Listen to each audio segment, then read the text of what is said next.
I am the tofu golem. Please enjoy the video. You have the place open and the bot visible. Start by selecting its model in Explorer. Once done, click the humanoid or NPC route and inspect properties.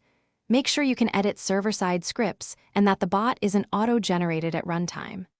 Now create a humanoid description asset or prepare body/shirt/face asset ID you will use. This immediate focus avoids wasted setup.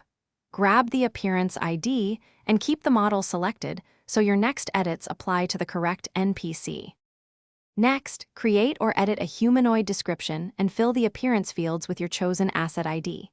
Once complete, run a short script on the server that calls humanoid, apply description on the bot's humanoid. Make sure the script runs in a server script context so changes persist to all players.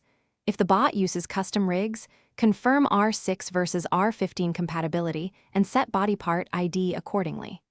After applying, preview and play solo to verify the avatar looks correct before publishing. Finally, publish your place and join a server session to confirm the avatar change appears for everyone. If the bot reverts after spawn, modify the server spawn script to reapply the humanoid description whenever the NPC is created. Make sure asset ID are correct and public. Private assets won't load for other players. One key troubleshooting tip: if edits don't stick, move the apply description call into a server-side spawn listener and log any asset load errors so you can fix missing permissions or. Thanks for watching. Consider subscribing if we helped you today.